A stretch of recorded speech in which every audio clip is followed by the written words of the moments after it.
You're watching Kingdom Principles for Living Today. Wrap up 08, 09 is God's time.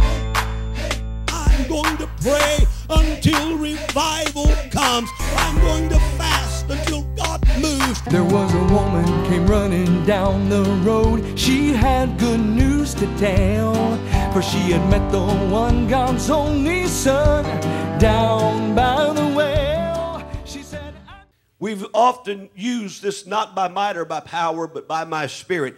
Now, there are many areas in second, third, and fourth, and fifth chapter of Zechariah where Zechariah is approached by an angel. And by the way, when you study that out, that's not Michael or Gabriel. That's Jesus, the angel of the Lord. And when you study out the angel of the Lord and study it all the way down, that comes to Jesus. So now, Jesus, or the angel, we just use the angel to help you and satisfy you. The angel of the Lord said to him, my eyes are going to run to and fro. And I'm telling you, Zerubbabel, the plummet or the authority, the victory, is going to be in your hands. That's not Gabriel delivering a message. That's Jesus saying victory is going to be in your hands. Amen. Isn't that nice to know this morning that Jesus has promised every one of you victory is in your hands. Deliverance is in your hands. Help, hope, peace, joy, needs met. Amen. By the hand of the Lord. Now I want to title the message, Small Things. Small things. Small things are usually things that are rejected. Small kids don't get to play quarterback or fullback or center on the football team. I played football one year. I played end, I played tackle, and I played guard. The coach ordered me, sit on the end of this bench, guard the water bucket, and tackle anybody that tries to get a drink without my permission. Believe me, little people, even when you're playing this Red Rover, send Bertha right over, or Bubba. They don't want a Mike on their team. He's too little. Little things. And so we discount the value and the power of little things. The Lord asked the question, who has despised the day of small things? That was a small thing. When Bill Gates went to a number of banks with an idea of computers and starting a business in his garage, it was only $300 that he sought a loan for. And a number of banks turned him down and his idea. Don't you know? Don't you know? Persistence, he continued on. It was a small idea. It was a small amount of money. Nobody had confidence in his idea. Those bankers said, no, no way. It won't work. Small thing, small amount. Finally, he knocked on a banker's door that said, you know, I think I'll take a chance and I'll loan you the $300. Don't you know? Don't you know? That banker's kicked back today, man. If nobody else does, he pats himself on the back and says, buddy, I made a good choice there. Little money, little man, little idea. But at one time was worth over $82 billion. And now that he's got so much money, he's having to starting foundations and giving money away. Amen. Don't despise small things. You have something in your life, in your possession, that's a small thing. We want to talk about it in just a moment. And so we think about Coca-Cola. Coca-Cola started in an old kitchen with a little idea, and today it's probably one of the number one sellers in America in Coca-Cola. You see the trucks everywhere. A small thing. Preacher, what I've got and what I can offer and what I can do is so small.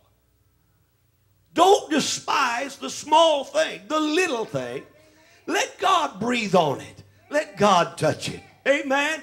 And then we also will kind of change the motion here now and get on into the Word and get off of these secular things. But the woman with the issue of blood, she didn't wake up one morning with just an issue of blood. An issue is like a fountain. It's a pouring.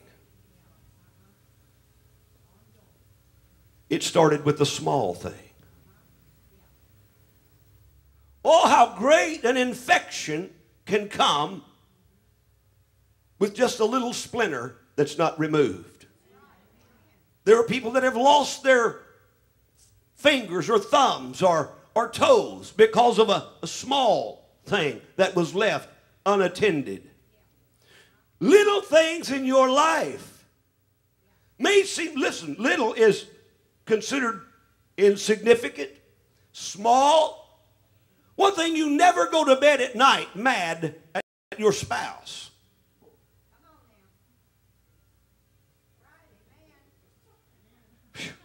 Thank you. Thank you over there. But it's a small thing. We've been doing it for 20 years.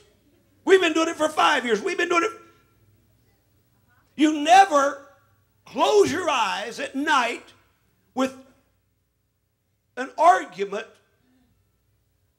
between you and your spouse. You can if you want to, but I can promise you won't sleep worth a dime. You can roll and toss all night long if that's what you want. It's a small thing. Listen, did you know most divorces are not caused over crocodiles and mountain lions? It's a little thing that started. It's a little unkind deed left unattended. It's a little unkind word. Some of you ought to wake up and listen to this. It might make your marriage better. There might be a little more fire in the house. Amen.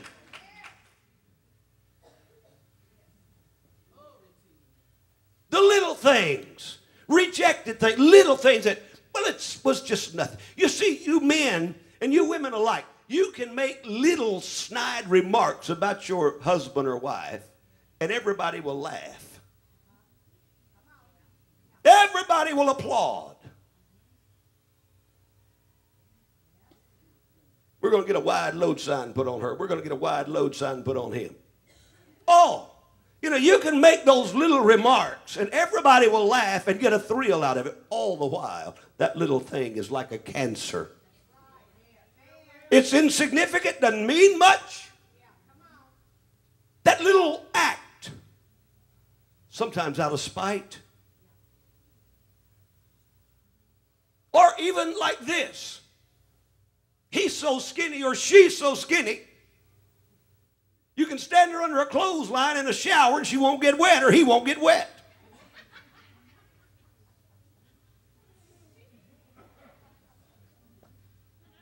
Oh, he's so skinny, he'd have to jump around the shower to get wet. Isn't that funny? It really is.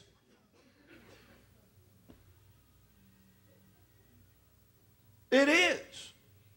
But I can tell you, those little deeds, those little things, become like cancers that not only eats away at the marriage, a feeling of insignificance begins to set in. It's small things. If this woman had taken care of the issue of blood before it became an issue,